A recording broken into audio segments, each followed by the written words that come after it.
Hoje a gente está aqui no Jornal da Manhã conversando com o professor Ney. O professor ele tem já um longo caminho na educação para a paz. Ele é um grande estudioso, pesquisador, defende, se utiliza a educação para a paz nas escolas, e a gente está trazendo ele hoje aqui para falar um pouquinho para vocês a questão da educação para a paz e a sua relação com a mídia. Já que vocês trabalham dentro do projeto Vamos Ler, trabalham com a mídia na educação, tem contato com textos de circulação social, com diversas matérias que fazem parte não só do jornal, mas também do cotidiano dos alunos. Então, para a gente saber um pouquinho como se trabalhar com esse conceito, essa educação para a paz através da mídia. Boa tarde, professor. Boa tarde, Thalita. Tudo bem? Agradeço muito a sua presença conosco hoje. E eu gostaria que você começasse conceituando, de uma forma geral, o que é a educação para a paz, Tanto se fala em educação para a paz, mas pouco se conceitua o que realmente ela pretende. Isso. Dentro dos bancos escolares, inclusive. Isso. Thalita, uma frase que serve para começar a pensar nesse tema é a frase que nós utilizamos muito no Núcleo de Educação para a Paz, que é o nosso projeto da Universidade Estadual de Ponta Grossa. A frase diz o seguinte: uma cultura de paz só se faz com educação para a paz. Então aí a gente já começa a separar um pouco essas ideias. Eu acho importante entender que cultura de paz seria um guarda-chuva. Então eu digo assim, tudo que a gente faz com uma boa intenção cabe nesse movimento chamado cultura de paz. Se você vai na missa, vai no culto, ajuda uma pessoa com deficiência, um velhinho a atravessar a rua, ou seja, quando você promove alguma coisa do bem, cabe no movimento de cultura de paz. Agora, educação para a paz seria um ramo pedagógico desse guarda-chuva chamado cultura de paz.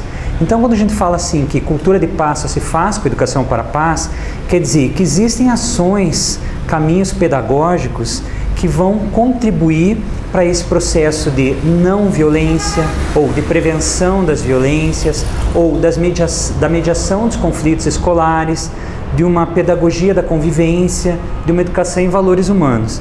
Então, quando nós falamos assim, educação para a paz, eu estou me remetendo à estruturação de atividades pedagógicas no contexto escolar, seja da educação formal, da educação não formal, mas práticas estruturadas com o objetivo de pensar convivências e processo de prevenção de violência. Então a diferença é fundamentalmente essa: uma educação para a paz, ela vai ser uma educação que vai provocar uma reflexão maior em três conceitos importantes: o conflito, a violência e a paz. Nós podemos dizer assim, pensar uma ideia de paz só pela paz, ela daria conta, por exemplo, se num projeto escolar nós pintássemos um monte de pombinhas brancas na escola. Pombinhas na parede, no teto, no banheiro. O fato, a ação de pintar pombinhas, se não vier discutida num contexto sobre a violência no entorno da escola, a violência nas relações que se estabelecem na escola, o processo de lidar com os conflitos do dia a dia, esse projeto está fadado a não ter sustentabilidade. A provocação é só naquele minuto, naquele dia, naquela semana, mas no cotidiano isso não acontece. Então, normalmente, quando a gente fala desse processo de educação para a paz, especialmente na realidade brasileira e da escola brasileira, é um processo que tem que olhar violências, seja as violências relacionais, seja as violências estruturais, e o processo de mediação de conflitos. Eu ainda diria, Thalita, para fechar essa primeira ideia, que o entendimento da palavra conflito é fundamental. Primeiro, entender que os conflitos eles são inerentes aos seres humanos.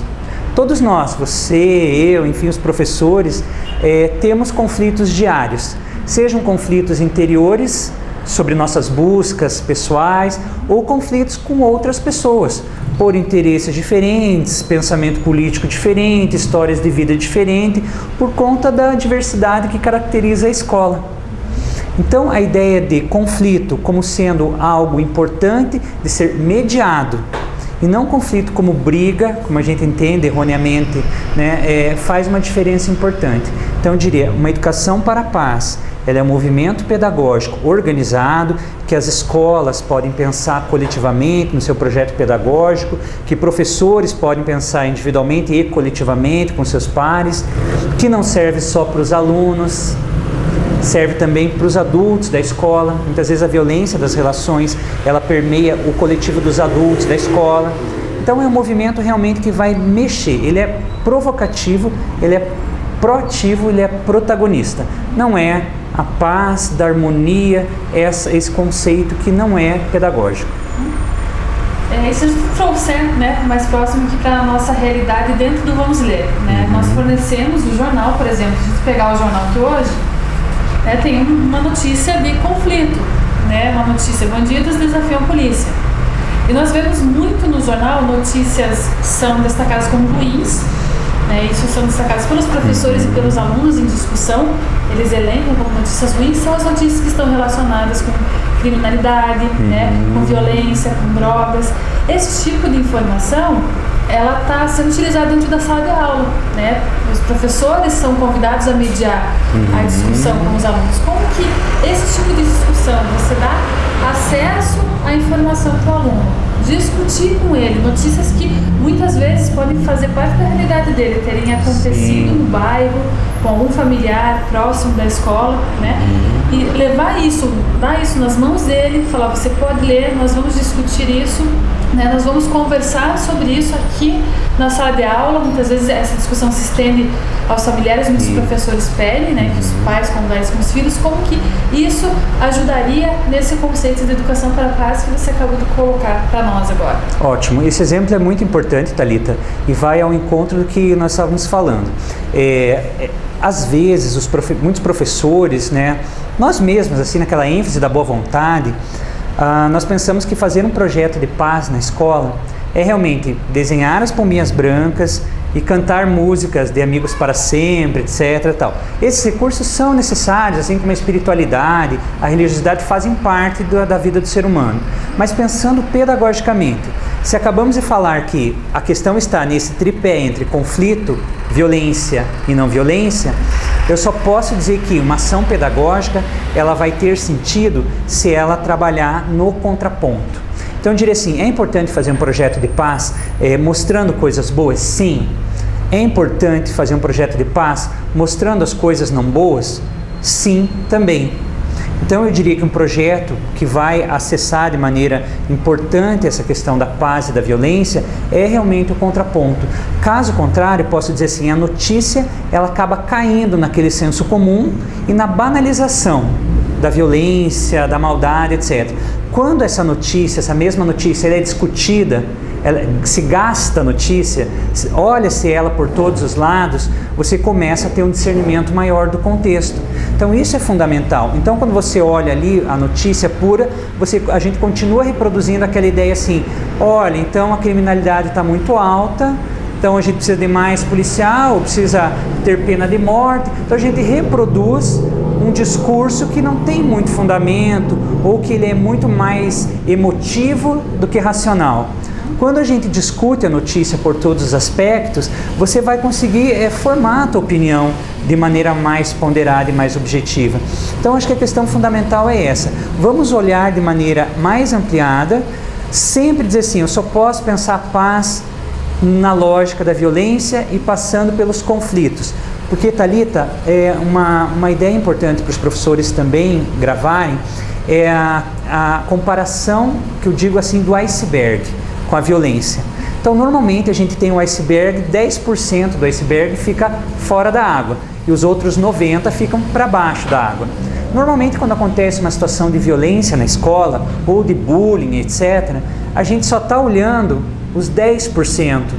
E a gente esquece que os 90% são as convivências de qualidade. Então eu diria para os professores, seguramente, porque muitos dados apontam para isso, as escolas onde o clima relacional é melhor, onde a convivência é mais harmoniosa, onde os princípios de uma convivência em paz são mais trabalhados, os índices de violência são muito menores ou quase inexistentes. Mas eles precisam ser pensados no cotidiano relacional das escolas. Até um outro exemplo, né? Saiu hoje até na página JTEC na Educação, de um CEMEI, que é um Centro de Educação Infantil, que eles estão utilizando o jornal com alunos de maternal e educação infantil, são alunos de 3, 4, 5 anos, né? Onde a leitura é feita em família. Então o jornal vai para casa, os pais escolhem uma notícia, qualquer notícia que seja no jornal, leem para a criança, que ainda não tem todas as competências, né, de leitura e interpretação, mas o pai tem esse papel, ele vai ler para a criança, vai conversar com a criança sobre o assunto e vai pedir que depois dessa conversa ele desenhe, né, o filho, a filha desenhe o que entendeu sobre o assunto. Ou seja, se está estimulando que essa criança tenha uma reflexão crítica a respeito do assunto. Como que você considera essa formação já desde de pequenininho, estimular que eles reflitam, né, sobre assuntos que são reais, né, que não estão só no livro, né, eles existem, né, fazem parte da sua realidade. Isso. Thalita, quando eu vi essa notícia, eu me recordo de um ótimo professor de história que eu tive há mais de 20 anos.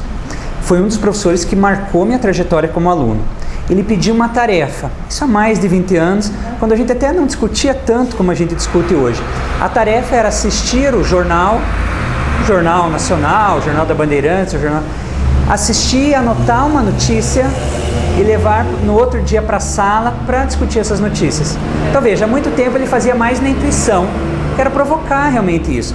E essa proposta, eu diria até que ela eu não gosto de falar em modelo, mas ela é uma dica preciosa para os professores nesse aspecto, porque ela está associando ao mesmo tempo os pequenos, já nesse processo de entender um pouco mais, e ao mesmo tempo provocando os pais. Porque se a gente fala tanto que a família é importante, a família que se perde nos valores, etc. tal, ao mesmo tempo que eles estão proporcionando a leitura da notícia, eles estão dando espaço para essa convivência entre os pais e os filhos, mediadas por informação. Isso é fantástico, é fabuloso. Essa proposta do CEMEI, ela merece, inclusive, ser mais divulgada e servir até como uma matriz para os professores de outras áreas pensarem também. Quer dizer, provocar a informação, nesse caso, os alunos da educação infantil, eles ainda nem dominam muito a escrita, mas eles desenham, eles representam. E o mais importante disso é realmente essa provocação da questão da família. Até porque, Thalita, eu acredito que um dos temas que os professores precisam se concentrar muito também agora nos próximos anos é essa reflexão sobre os novos arranjos familiares. Porque os professores ainda têm um pouco aquela ideia de que o aluno é aquele aluno padrão, daquela família certinha e que vai ser feliz. E a gente sabe que hoje as relações, muitas famílias são reorganizadas e refeitas a partir de novos casamentos, não só dos alunos como dos professores. Então é um tema que inclusive está aparecendo agora num programa, né, numa novela da Rede Globo, a Malhação, se não me engano, que puxa um pouquinho para isso, que é realmente a recomposição familiar, que é um tema que tem muito a ver com essa questão das novas convivências.